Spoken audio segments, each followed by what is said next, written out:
இந்திய communist, Marxist communist மற்றும் அக்கட்சிகளின் மாணவர் அமைப்புகளுக்கு எதிராக தமிழக அரசின் 2 சுற்றறிக்கைகள் கம்யூனிஸ்ட் மற்றும் இடதுசாரிகள் கூட்டணி மத்தியில் சலசலப்பை ஏற்படுத்தியுள்ளதாக கூறப்படுகிறது. இது குறித்து இந்த செய்தி தொகுப்பில் பார்க்கலாம்.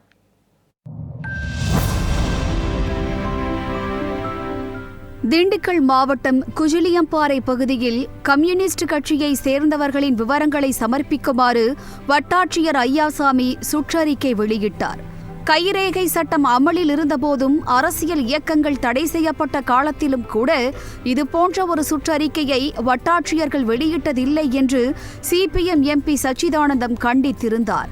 சிபிஐ, சிபிஎம் தடை செய்யப்பட்ட இயக்கங்களா, சட்டவிரோதமான கட்சிகளா, இடதுசாரிகளை ஒடுக்க நினைக்கிறதா தமிழ்நாடு அரசு என்று சிபிஎம் மாநில செயலாளர் சண்முகம் கேள்வி எழுப்பியிருந்தார். வட்டாட்சியர் இந்திய கம்யூனிஸ்ட் கட்சி, மார்க்சிஸ்ட், அதே மாதிரி இந்திய கம்யூனிஸ்ட் கட்சியினுடைய உறுப்பினர்கள் சம்பந்தமான விவரங்களை, முகவரிகளை ஒரு நாளுக்குள் சேகரித்து கொடுக்க வேண்டும் என்கிற ஒரு கடுமையான உத்தரவை அவர் பிறப்பிக்கிறார்.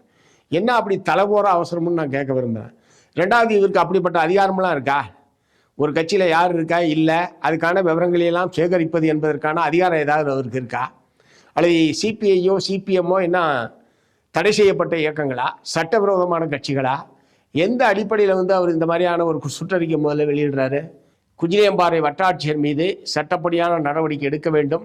அதிகாரிகள், ஆட்சியாளர்களுடைய, அமைச்சர்கள், முதலமைச்சர் உள்ளிட்டவர்களுடைய கட்டுப்பாட்டில் தான் இருக்கிறார்களா, அல்லது அதிகாரிகள் பூரா தானடித்த முப்பாக இஷ்டத்துக்கு அவங்க பண்ண செயல்பட்டு இருக்கிறாங்க என்கிற கேள்வியை தமிழ்நாட்டு மக்கள் மத்தியில் எழுப்பியிருக்கிறார்.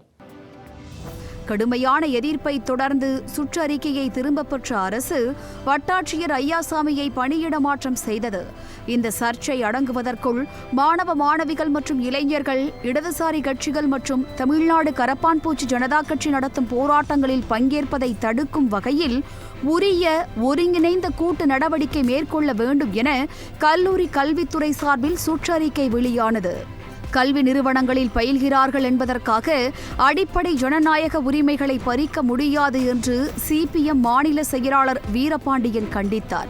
மாணவர்கள் மற்றும் அரசியல் கட்சிகளிடையே கடும் எதிர்ப்பு வெளியானதை அடுத்து அந்த சுற்றறிக்கையையும் திரும்பப் பெறப்பட்டது. இடதுசாரிகளை ஒடுக்க வேண்டும் என்ற நோக்கத்துடன் தான் சுற்றறிக்கை வெளியிடப்பட்டுள்ளதாகவும் அதற்கு உள்நோக்கம் இல்லை என்று அமைச்சர் சொல்வது ஏற்கத்தக்கது அல்ல என்று சிபிஎம் மாநில செயலாளர் சண்முகம் அதிருப்தி தெரிவித்தார். மாணவர்களின் போராட்டத்தை தடுக்கும் வகையில் வெளியான சுற்றறிக்கையை மார்க்சிஸ்ட் எம்பி சு வெங்கடேசன் கண்டித்து உள்ளார். தமிழ்நாடு அரசினுடைய கல்லூரி கல்வி இயக்குநரகம் வெளியிட்ட ஒரு சுற்றறிக்கை சார்ந்த பிரச்சனையில் இன்றைய தினம் தமிழக சட்டமன்றத்தில் தமிழ்நாட்டினுடைய உயர்கல்வித்துறை அமைச்சர் கொடுத்திருக்கிற பதில் என்பது ஏற்புடையதாக அல்ல. அந்த சுற்றறிக்கையில் தவறுதலான சில வாசகங்கள் இடம் பிடித்து விட்டது, எனவே சுற்றறிக்கையை நாங்கள் திருப்பி பெற்றிருக்கிறோம் என்று சொல்லியிருக்கிறார். தவறுதலான சில வாசகங்கள் இடம் பிடித்ததல்ல பிரச்சனை, அந்த சுற்றறிக்கையே பிரச்சனை.